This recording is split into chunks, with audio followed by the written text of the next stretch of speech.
Hello, I am Mantastic and Fantastic, and today I'm going to be reviewing the Autumn Equinox Godfest in a very quick, fast video because scheduling had various meetings cancelled / delayed, so I had a bit of time so I could pump out something very quick, fast, and easy to hopefully supplement and or complement the video late last night.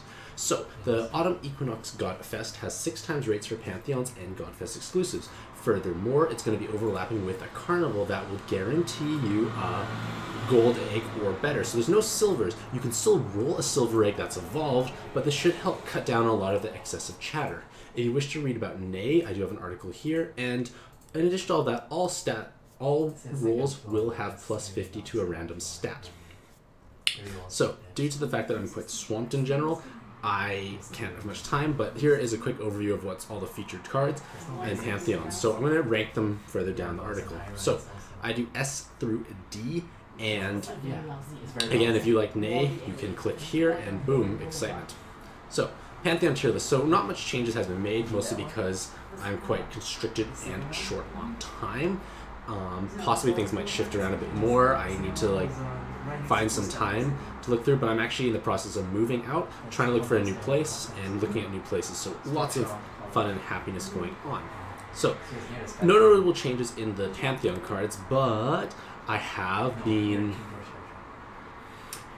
looking heavily into the Godfest exclusive, making some tweaks here. So Amino, whose name I can't pronounce, gets bumped up to S.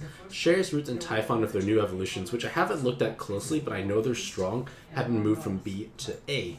Dark Cali actually drops from S to A, and then Ronave, which should be centered when he's not, is dropping down from A to B. So basically the changes and why they occurred. So Amino has a name I can't pronounce, and I can't really deny his viability much more because he kind of acts like a light Eisen that is row based. Now, row teams have had some challenging aspects in the past because of lower combo count, somewhat more hungry nature, but the thing is, with the pixel evolutions being released, Amino actually is very well positioned for them because his leader skill scales off of connected light orbs. So the more light orbs you connect, the more damage you deal. So you can obviously make that in a row or any other weird shape you want. And by weird shape, I mean you can make a box. And with a box, that card of the Pixel Awakening, or sorry, the Box Awakening will have significantly higher damage, but you're going to hit his full multiplier. So you can fulfill basically 2 requirements that combo teams can't really achieve. Combo teams struggle to fully capitalize on the Box Awakening because with the Box Awakening, you are going to have problems squeezing out enough combos because you've already restricted yourself to 3 less combos. You're going to have, say on a regular 6x5 board, maximum of 8 combos if it's perfect, which it never is. So with the fact that Amino likes to make blobs of yellow, this is actually going to synergize well. Furthermore, Yuna, Lightning, and Cecile, as well as Cloud, there's a lot of strong light cards that can be used very well on his team. And furthermore, Amino has Bind Immunity, Damage Scaling, and basically Box Awakening Capitalization. Shares Roots and Typhon are receiving new evolutions. I haven't had a chance to review them fully, but I know they're powerful and they go up. I'll look at them when I have more time in the future. Dark Cali has been dropped down because Raw Dragon teams are just less efficient.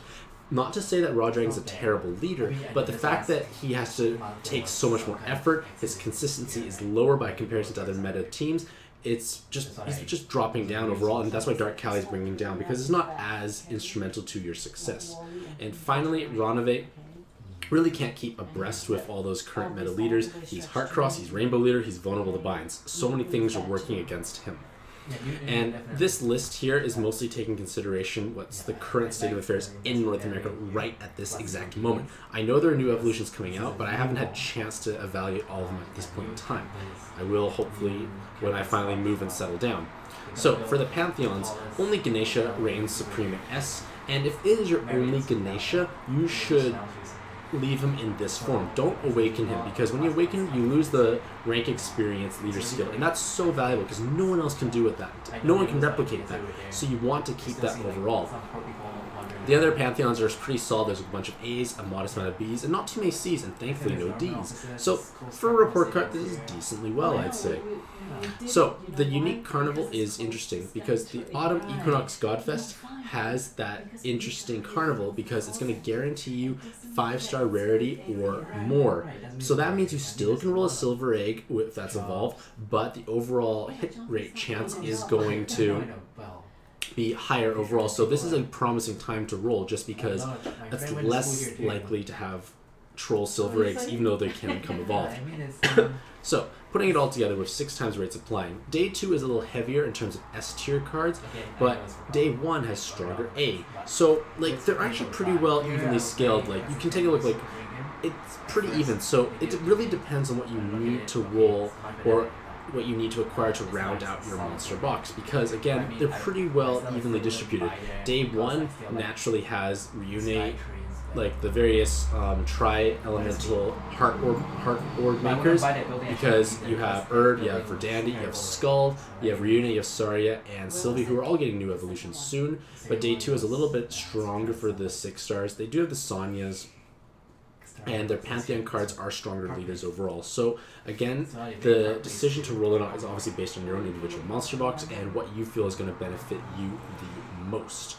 So, in conclusion, this is actually a reasonably powerful Godfest because you have 6 times rates and no silver eggs. Silver eggs can come out evolved, but the fact that that is in conjunction with actually a decent Pantheon lineup makes for quite an appealing Godfest. So, let me know what you think about this Godfest in the comments below.